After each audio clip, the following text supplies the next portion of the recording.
Hello everybody, my name is Daniel Richardson, and I'm the WCPW review guy. And I just want to re-enter, can I do a retake? Can we rerun this again? No? We're live? Fuck. Alright, and I just want to reiterate, when it comes to Loaded, because now it's going to be airing 3 times a week, once on Extra, once on Twitch, and then once on YouTube. I will watch it on Twitter, or sorry, watch it on Extra, but I will not be live tweeting during the thing. And my main reason is just because, even though I know everybody's like, well, if no one wants to see the spoilers, they can stay off Twitter. I don't want anybody to stay off Twitter. Like whenever I can't catch a live event, like I have to watch the encore or whatever, like I just stay off Twitter. Like that's just me personally. I don't expect everybody else to do the same thing. But I just feel like, I don't know, I don't want to drop any spoilers, even though I know with Loaded, this has been out for a while, or at least it's been aired a long time ago, so some matches you just already knew, but whatever. Still, yeah, I'm not going to live tweet during the first airing of Loaded. And then my review won't come until Sunday, just because, same reason. I just don't want to, bust it out on Friday when people haven't even watched it, if they're going to watch it on Twitch or on YouTube. Same thing. I just don't want to, drop spoilers, so... Excuse me. So yeah, I'm just, so there it is, no live tweeting, and the reviews will be up on Sunday. So there you have it. So let's get into it. This is it. This is the review for WCPW Loaded. We're back, and it feels like we're back. You remember the last time we had Loaded, there was a bit of a lull between the last Loaded tapings and before that, and I just didn't feel like we were back then. Now it feels like we're back. Now it feels like we're back on the right track. So I'm really pumped about that. Bradshaw and Kennedy are our commentators. They did a great job. And dude, the crowd is pumped. Like seriously, the crowd is on fire. So I'm loving all this. We kick things off. Adam Blampier comes out there. And yes, screen text is Adam Blampier. Everybody referred to him as General Blampier or General Manager Blampier.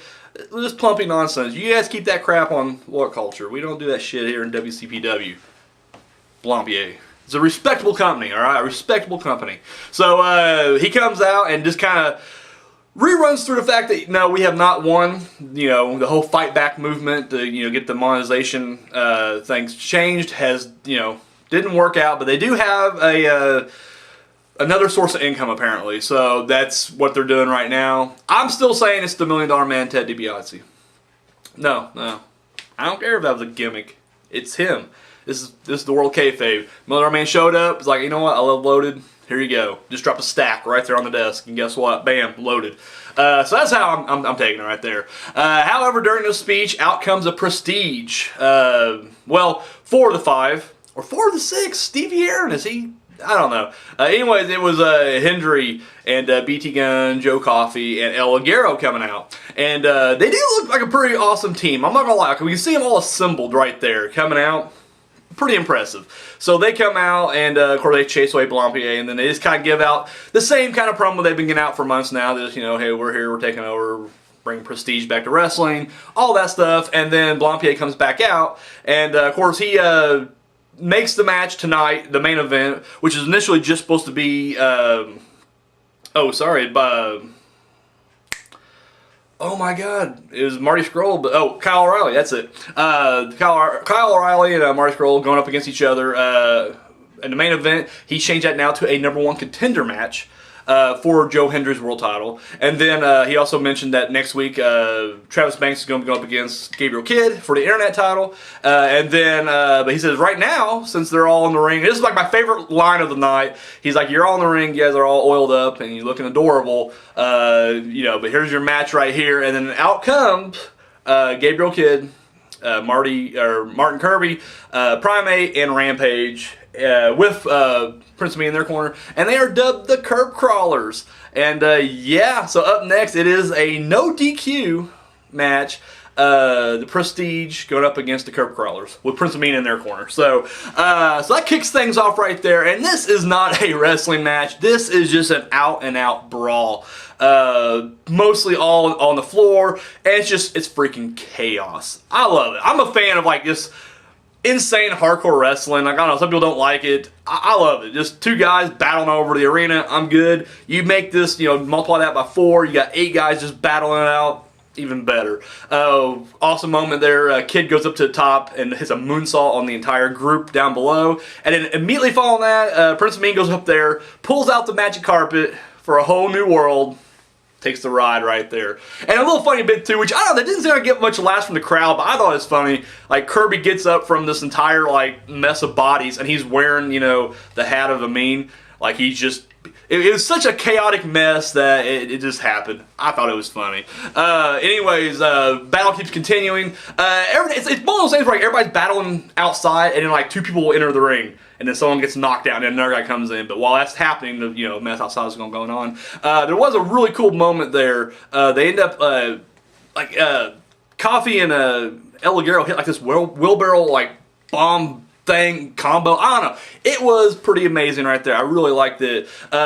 Midway through this brawl, BT Gun and Primate. Primate, by the way, I didn't think this guy could look any scarier. Like I thought we were at the level, like at the top, the height of Primate being scary that we can be at. He comes out with this insane fucking makeup, like war paint. He came out there with like Planet of the Apes war paint. He looked terrifying. Like seriously, I crap myself just watching it.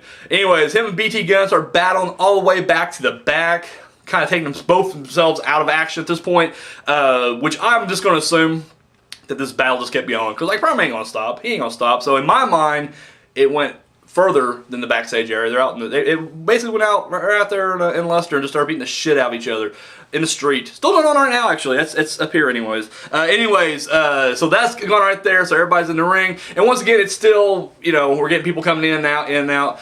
We get Coffee and Kirby in there, and Coffee goes to the top, and of course Kirby catches him, hits a Sable Bomb. 1, 2, 3, the Curb Crawlers win. Not gonna lie, I was not expecting that. And furthermore, I was not expecting Joe Coffey to take the pin. Seriously, he has been having the worst luck lately. It seems like the last 2, 3, 4, if not more matches, he has just been on the losing end.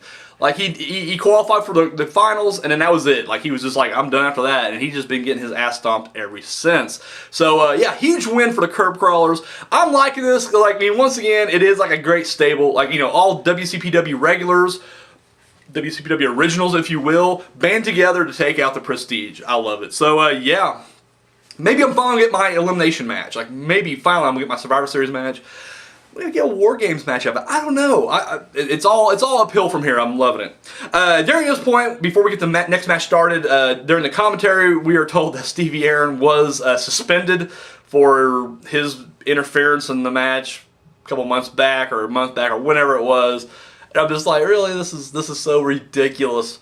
Like, I don't know. Is he a full-fledged member? Is he gonna be like the new manager? Like, what is going on here? I don't know. I'm sticking around to see what happens, but I ain't gonna lie, this is just one of the more ridiculous things going on right now in WCPW. Up next, Alex Gracie comes out, and he's got a mystery opponent. Turns out to be Matt Riddle, which I'm a big Matt Riddle fan. So he comes out, and it's kind of back and forth initially, but it seems like Riddle's kind of getting the best of him. So Gracie goes out and finds the karate fighting sticks and throws one to Riddle, and he's like, come on, let's go. And then as soon as Riddle's ready to go, of course, referee ain't gonna let this stand, but, Gracie throws his down, he's like, I'm not doing this, and gets right in his face. He's like, no, we ain't gonna fight sticks. So as Riddle goes to put his stick away, Gracie ambushes him, which is pretty smart on Gracie's behalf, I gotta say. Not gonna lie, it is hard for, I know it's all whatever, but, like, the Mark side of me is coming out, and I can't get behind Gracie. I'm sorry, like, after him screwing over Archer, I'm just waiting. I just want to see everybody just beat the shit out of this guy. So I was full on Riddle's side on this one right here. Like I was just like, I hope Riddle takes it to him. The match toward the end started getting kind of crazy. First off, Matt Riddle goes for like this springboard off the top rope, tries to hit a Canadian destroyer, and they kind of messed it up. But the great thing, and this is a credit to both men, they're just professional as hell, they rolled through it. Not only just mean the move itself, I'm talking about, just the botch in general, and they continued on to fight, and I like that. Like, I always hate, especially when you go to like an indie show, and there's just a big glaring botch, and then they try to either redo it, or they do that moment where they botch it, and they're just like scared, they're like, oh shit, and there's like this weird audible, or just visible just pause, where there's like, what do we do now? We'll go back to no, you didn't get none of that here. They worked through it, so I mean that's a big plus right there. I do love that shortly after that, Gracie hits a Canadian destroyer, and the smirk on his face is priceless because it's almost like he's saying, I hit my Canadian Destroyer. Why didn't you hit yours? I don't know. I loved it. I freaking loved that right there. So they keep trying to hit the fall from Gracie and the bro to sleep, respectively, throughout this match. And, of course, they keep getting countered out of it and everything. At one point, Matt Riddle hits a jumping tombstone pile driver. Right? A jumping tombstone. Like, it looked fucking devastating. And Gracie kicks out. And don't get me wrong, that's incredible. But I'm like, how is Gracie not winning world titles right now? Like, seriously, he's tough enough to get out of a jumping tombstone pile driver from Matt Riddle, but everything else just... I don't know. It seemed so crazy, but I was like, all right, whatever. I'm into this. But then this is when the ending comes, and the ending just seemed very... Like, you can tell, I don't think it went the way they were planned it to go.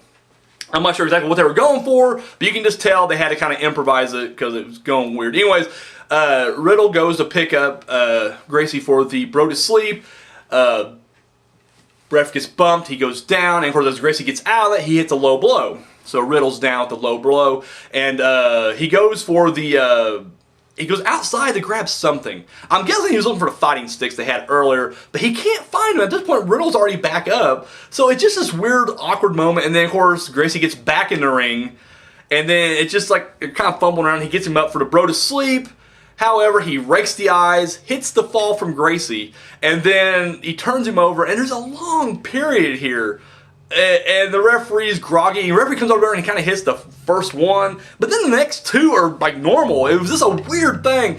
And what was even weirder was like we just saw Matt Riddle kick out of a Canadian Destroyer, or like no sell, like he got hit with it and he just pops up. And that happened several times. Like he would get hit with these big moves, which is just what Riddle does, and I'm good with that. But then like he's hit the fall from Gracie, and like he is just clinically dead. Like, the referee's out. It was like Triple H, Booker T, at whichever WrestleMania they fought, where Triple H hits the pedigree and then, like, a minute later covers him, and then there's a slow count from the ref, and he still wins. And you're like, what? Kind of the same thing. Like, Gracie gets, he hits him that fall from Gracie, which we've already seen Riddle get out so much before. And, of course, I guess the argument could be like, well, he already did go through so much, so now his energy level's low. Fall from Gracie did it, but then the fact that the referee just slowly gets over there, it was awkward. Once again, I'm not sure if that was what they were going for or not. Either way, from a storytelling perspective, it was great. Gracie, he continues a solo run, and he did it in a devious, dastardly way, so it makes sense. It makes sense. But once again, it just seemed like the ending was a little off. If it's my opinion, I could be completely wrong. Maybe that's what they were going for. I don't know. But still, decent match. Still a decent match. Up next. Tag title match. My lands. Match of the night. My match of the night right here. It starts off, War Machine comes out. My God, War Machine for one. Holy, I've never seen these guys before. Came out. I was like, oh my God, like this is it. I want to see the War Machine, Primate, and Jern Simmons like form their own stable. Like Barbarians R Us or some shit. Like I just want to see that. Like I think that'd be the greatest freaking stable ever. Anyways, they come out and they're already the current like champions of New Japan IWPG or something like that, tag champions. So they're out there with that. And here's what. And this is like, this is a minor. I'm nitpicking. This is not even me complaining. Just making an observation. But this is I guess the problem with taping ahead or whatever. We've already been told in the promos leading up to this that this is going to be a tag title match. If I'm not mistaken, I think they even said tag titles on the line later tonight. But then sort of come out there and they're like, you know what? We're not scared. We're going to put the tag titles on the line right now. It's like, well, weren't they already on the line? Like, huh? I don't know. It was just kind of an odd little thing. But once again, it is whatever. I'm not complaining. So the tag titles are on the line and I love it. Now here's the thing. This match, it was kind of difficult to watch just knowing that this was going to be Scott Wainwright's last match, at least for a while. Real quick, I'm going to plug it right now. On Extra, they have the interview with Scott Wainwright, the new Adam. He interviewed him. And I tell you right now, it was very eye-opening and just very insightful, especially into this match right here. Because it's not all just about this match. I mean, he covers a lot of different stuff, but they definitely go into this match in detail. And I didn't see it before, actually. I mean, it aired before, but I didn't watch it before. But when I did watch it, it does kind of shed some light. But it was hard, because I don't know when the injury happened. And because right off the bat, it was just great. Scotty's like in both of War Machine's faces. Like he's chest bumping him and he's just talking shit. And it's just great because you want to see him get his ass just laid out. But once again, knowing what's about to happen, you're conflicted about those feelings. You're like, oh, I want to see this guy get laid out, but we know what's going to happen. But right off the bat. And of course, the injury didn't happen here, so I mean, you know, if you do watch it, it's not, you know, at least this part ain't that bad. But as he's, you know, he slaps one of them in the face, and then as he turns around, the match officially begins, because the guy's just taking it, dude. The War Machine, I think it was Rowe, yeah, it's Rowe. I think Hanson's the other one. Rowe just kind of takes it, and then of course Scotty's like, yeah, he's over, like, you know, yo, Will, we just got it. And as he turns around, the bell rings, and dude, it's just like a running punch. Like, seriously, like, you know, Superman punch ain't got shit on this. Like, he just runs and lays the motherfucker out. He is down, and he's just like, and the way he falls and just lands, it's just like he's just all crumpled there. It's hilarious. And then Rowe picks him up and just like drags him over, and then drops him in front of Will, and just as if to say, like, all right. Come on, come get some right now. And it's great, but apparently this is around this time that Scott starts kind of feeling ill. Once again, I won't go into detail blow by blow with the injury part of it, but definitely check out the interview if you haven't already. So Will Ospreay gets in there, but essentially what happens is this turns into a handicap match. Like, literally right out from the gate, it's just Will Ospreay 1 against 2. And you can tell that, you know, something's wrong with Wainwright. He gets back in at one point, but then as soon as he gets back in, he goes instantly back out, and he is just laid out. And then at that point, that's when they bring out everybody to come and get him and check on him. And inside the ring, I mean, War Machine is just tearing up Ospreay. And it is one of those things, it's so funny because it is, in that moment, because Will Ospreay, the Swords of Essex in general, are just so easy to hate. Like, you love to boo them. And War Machine's easy to cheer, but in this one magical little moment, I hate to use that, you know, like it's a positive, but it really was, because in that one moment, as they're carrying Scott Wainwright away, you don't really want to see Ospreay lose. Now, we already know, because once again, this was filmed like 2 months ago or whatever, that we got new tag champions. War Machine is going to win it. Still yet, I'm just like, I'm wanting to cheer for Ospreay, like literally, and the crowd gets, like they went from booing him to just 100% on his side. And the thing is, they didn't take anything away from War Machine either, because whenever War Machine would hit something, they'd be cheering for him too. So I mean, it was just almost like the show's going on, we realize something bad's happening, and now it's just like, you guys are all putting it on the line out there, you're all heroes, cheering everybody. And dude, Ospreay does put on a clinic, like seriously, right off the bat, he ends up kicking one of them, and I'm not gonna lie, the action happened so fast, I don't know which one it was Hanson, which one was Rowe, but either way, Ospreay hits one, knocks him into the crowd, and then he gets on the apron with the other guy. He ends up kicking the guy over the rope, but then the guy gets kind of straddled on the rope, like he's hanging on the rope. Ospreay goes up, hits a shooting star onto him, and then instantly runs up to the top rope, jumps into the crowd, hits the other guy, and I'm just like, wow, like he's like, holy shit, I gotta defend these tag titles by myself, and I'm gonna do it. Like, he could easily say, fuck it, I'm gonna lay down. No, he's like, I'm gonna go out fighting. If I'm gonna go down, I'm going out like a champ. And he does, like, literally just keeps going. But War Machine, just, and these guys are crazy. Like, these guys, I mean, this is kind of theme. Like, now I shouldn't be so surprised when big guys enter and can do lucha shit, because, I mean, it's just the way it goes now, like with Keith Lee and Moose, and now you got these guys. Like, Hanson does like this insane like handspring, like the Tajiri handspring thing, and like the whole ring just, you can see the ring shake. Like, I know it's cliche to say, but literally the ring shakes, and then he comes back and hits him. Dude, it was just insane. However, they do overpower Ospreay, and then they end up like their finisher. I guess like one of them tosses him up and then gets caught and then power slam. And we got new tag champions, War Machine, and once again, it was like one of those conflicting things, like because you mean War Machine is going to be a great asset to the tag division, and I really hope they have an awesome long run. And honestly, I want to see Ospreay back in the singles action. I think that's going to be good for him. It just sucks that it had to happen under these circumstances. The good news is Scott Wainwright during the interview did say he is not retired and he's not quitting anything. He's just going to take, almost like Lucas Archer, he's going to take some time off, get himself recuperated, and then when the time's right, he'll come back. And that's a great thing, too. Because, I mean, we had the same instance with Paul Robinson, because he was out, and, of course, everybody was just like, well, he's retired, he's hanging up, and that's not the case at all. In fact, he's still wrestling. It's just, he wanted to cut his schedule down just so he doesn't, aggravate the injury or, make things worse or anything like that. So, Scott, get well soon. Seriously, I mean, because, you guys were great. I mean, seriously, I love booing you guys and, like, hating on you guys from on this side of the camera. you guys did your job great, and once again, you guys went out like a champ. And you know what, man? I mean, you were trying to get back in there, and that's the thing. Like, he kept saying like how he felt bad because he felt like he kind of quit during the match.